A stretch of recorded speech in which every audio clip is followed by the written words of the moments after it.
Saturnastra, chapter 26. Year 12, month 14, day 12, in 4 months I should say. Oh yeah, wait, this was like the wedding date. Mother frowned when he heard the date. As far as he was concerned, the year did not match any of the existing calendar, and this provided him even more food for thought. And his train of thought was interrupted by Karina when she said, "Winter, and why not wait till spring? In this region it's even much lovelier in the springtime." "That is fine," responded my daughter, "and he's going to need all the love he can get." "Goodbye for now," my daughter said as he leaving the scene. For day year 12, month 14, day 12, 12 a.m. For the following 4 months, Diego spent his time planning Eleanor's wedding, and like it was to be expected, Eleanor's mother hated the idea, and she was of the belief that maidens like her daughter should never marry, let alone marry an insane dragon, and this belief was commonly shared by most humanoids in the continent of Persimmon, and it took much coaxing and prying to get her to allow Eleanor to marry a he, and she was consoled by the fact that he shared Eleanor's malady.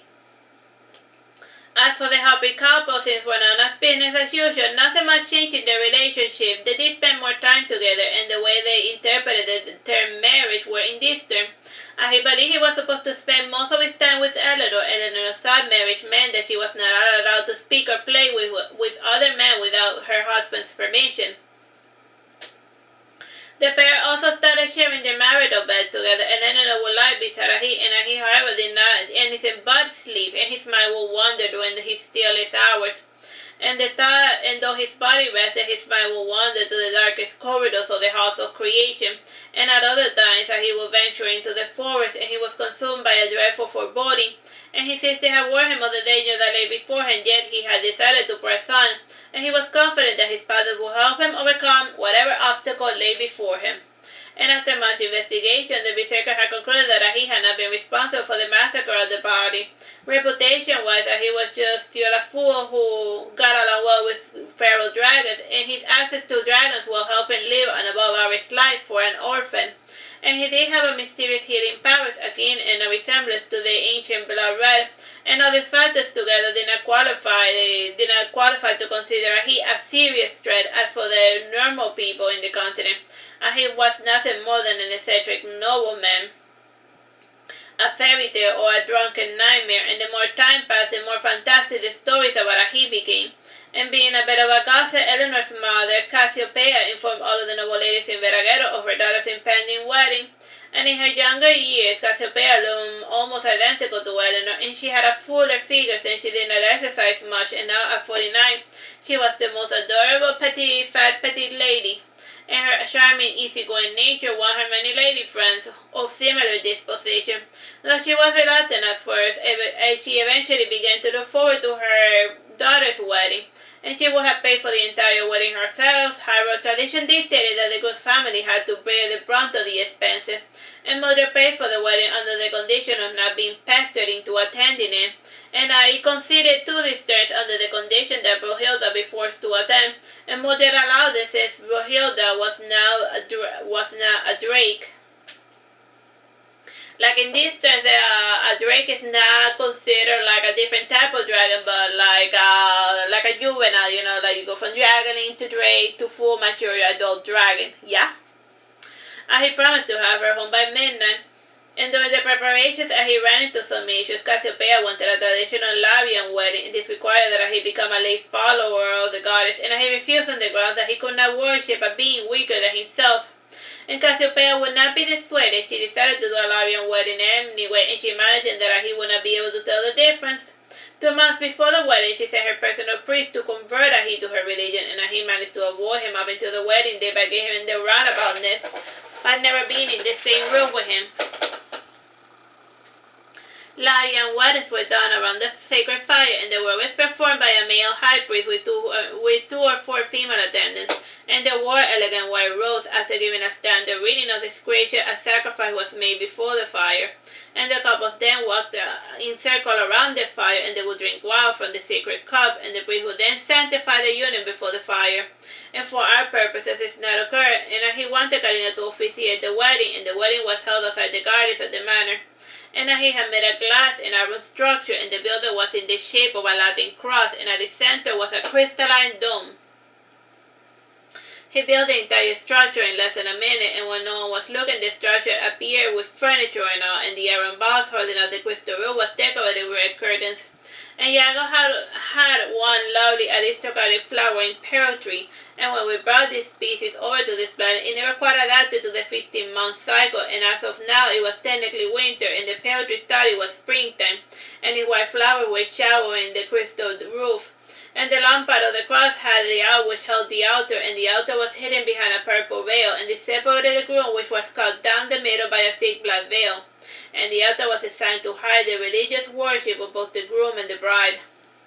And the building was a standard wedding structure in our world, and he wanted a simple wedding, and the structure was designed to accommodate 100 people, 50 on the bride side and 50 on the groom side, and the furniture was cushioned chairs in the center facing the altar.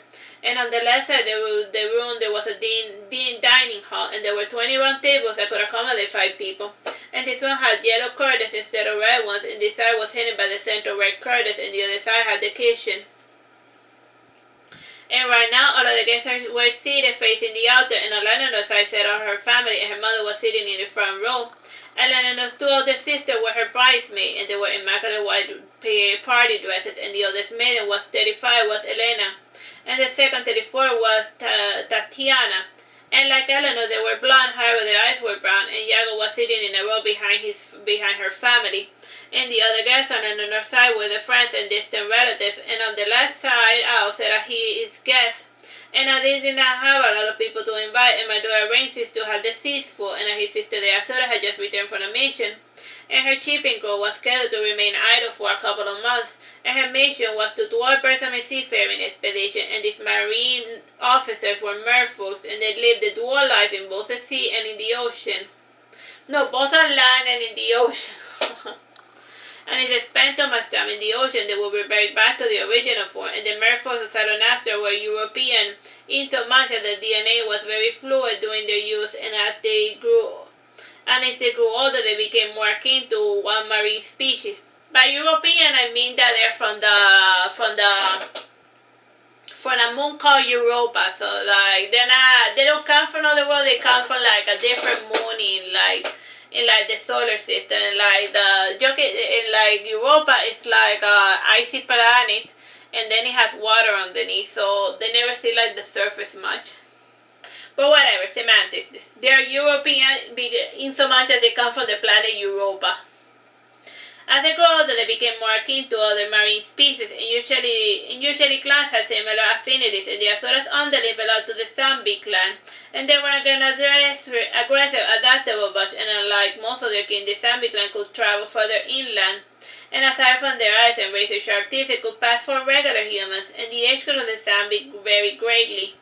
And the Azura was the only one who looked 100% human, and she was a bit short for her age, and her eyes were green as a riverbed, and she had rosy red lips, and her figure was well molded, and her skin was an olive tan, due to how much time she spent outdoors. And since it was a wedding, she was wearing an adorable sailor suit, hand-sewn by herself, that she sewed herself. And his best men were Monkey King and Loki was another one of his siblings, and he was currently living with the Moon, the giant tribe, and at the tender age of 14, Loki was 5 feet, and the Moon had a longest infancy period than any non-humanoid race, and they were only full grown at the age of 30, and they also grew by stages. Every 4 to 5 years they would suffer a major growth spurt, with the largest occurring at the age of 15, and Loki had a long slender frame, and his lips were rather long and delicate, and his skin had a light bluish white coloration, and his almond eyes were deep set blue, with the pupils slanted, and he had his long blue hair braided, and since it was a wedding, the pair of brothers were dressed in black tuxedos, and the tuxes struck Eleanor's family as a bizarre fashion sense. However, they kept their comments to themselves, in that the groom was also sporting a tux. Aside from the main guest, there was the occasional visitor of an unvisited feral dragon, and at this stage of the game, the humans had grown used to their pesky presence, and in the center stage was Karina, and she wore a dark orange-green rose, and there was only one shoulder strap, and the dress had stylized red flower patterns. With all the characters in place, the thinking now began, and he entered the hall with an uneasy pace, and he kept looking around almost if he expected something terrible to happen to ruin his wedding. And his brother tried to best to feign composure, and the two were scanning their surroundings, and he finally arrived to stand beside his brother twin, the Monkey King, and Loki gave him a satirical smile before whispering, "Relax, he. What's the worst thing that can possibly happen?" "I don't know," Ted responded as he looking about nervously, and both Loki and Monkey suddenly looked very concerned, and both their eyes looked glassy as they stared up to the sky for a few seconds, and only Yago noticed their strange behavior. And Karina then said, "Silence, the show's about to start." And the band started playing the wedding march, and Eleanor entered the structure wearing a lovely white dress, and her mother hated that Eleanor was wearing such a color for her wedding. And in the Labian religion, white was the color one wore at a funeral, and her short blonde hair was tied by white flowers connected by a veil embroidered with flowers, and she did not wear any jewelry. The dress had a large blue sapphire jewel for decoration, and the design of the top left shoulder is bold, and the pretty sleeves were low in the elbow. He looked at Eleanor, and he gave a wide smile, and Eleanor looked down and blushed like she had been instructed to. Eleanor's father was beside her to give her away, and when he gave Eleanor to her, he said, "Take care of her." He nodded in response, he hoped to be able to fulfill that promise, though he was secretly afraid that he would not be able to take care of her. And his care was suddenly focused on Eleanor, and he saw her, and yet he saw her not. And upon closer inspection, the red string of fate attached to the angular seemed to vibrate, and Loki and Monkey King both looked up at the sky and breathed a sigh of relief. Whatever they were seeing had been neutralized, and he quickly returned to focus his gaze on the world that surrounded him. Karina took Eleanor and his hand to begin the marriage ritual, and she led them behind a veil, and Karina was behind both veils, and she was to perform both weddings simultaneously. And while she performed a Labian wedding for Eleanor, she sat down in a throne before Ahi, and she rested her hand on her head before giving Ahi a sidewise look, and she said, "Let us begin." When we nodded in response, we went outside, and the human gaze was starting to grow restless, and Cassiopeia asked Iago and Ballara what are they doing in there. "A Labian wedding for Eleanor," answered Iago, "just like you wanted, but what's with the curtains? I can't see anything, only the gods know what they're doing in there," commented Cassiopeia, and then I walked over to Loki and I said, "You seem a bit saner than the rest of your molecules. Can you explain the curtain scene?" "Think about it," answered Loki, and it was very thing to be asked for Elena to do, and she folded her ancestry in her pretty blonde head, and she was a bright lady with poor upbringing, and eventually she said, "I get it. You don't want us to see the religious rituals. Why?" "We do not question the wisdom of our beloved blue prince," answered Loki. "The giants have a prince," asked Elena, twirling her hair. Not the giants, just me in particular," said Loki, chuckling. And the conversation was interrupted by Karina exiting the veil, and she tore both veils down, and she said, "The veils have been torn, Ahi and Eleanor are one in spirit." She beckoned to Ahi and Eleanor, who walked through the torn veil, and after the ritual was completed, Ahi became more present, and he started looking about for any disaster to happen. And when there was a lot of signing of contracts and last-minute negotiation, and he gave Iago the list of 5 properties he owned in the continent of Bersamen, and when the final transactions were completed, Karina then said, "Now the couples may read their wedding vows." And she then gestured at he who said, "I take you to be my wife, and I espouse you, and I commit to you the fidelity and loyalty of my body and my worldly possessions, and I will keep you in health and sickness. In any condition it pleases our blueprints that you should have, nor for worse or for better will I change towards you until the end." And he reached into his pocket and he brought out a ring, and the ring was made of gold and silver, and over the top it looked like a plain golden band, and the interior had a tradition of the correct writing. And he put the ring on Eleanor's right hand on the thumb, and he then took it off before placing it on the index finger, before removing it again, and then placing it in the middle finger. And then he said, "With this ring I wed thee, and this gold and silver I give thee, and with my body I thee worship, with this dowry I endow thee."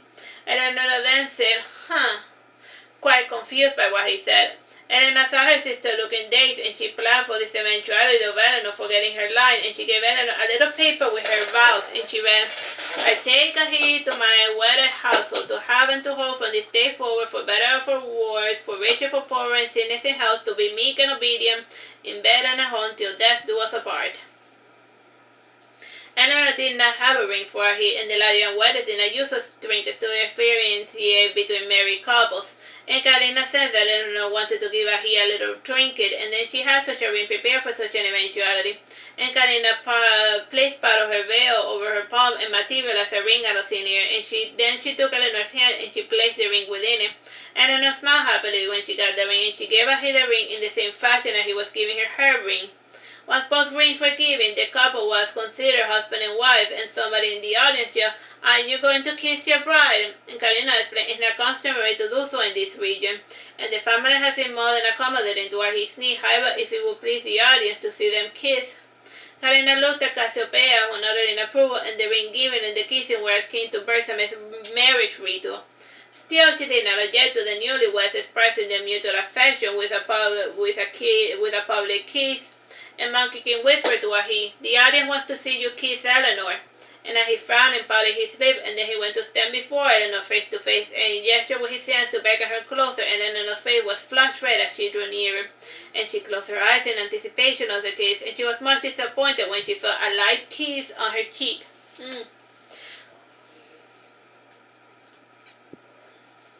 Alright, so then that's the end of that chapter. Bye bye and God bless.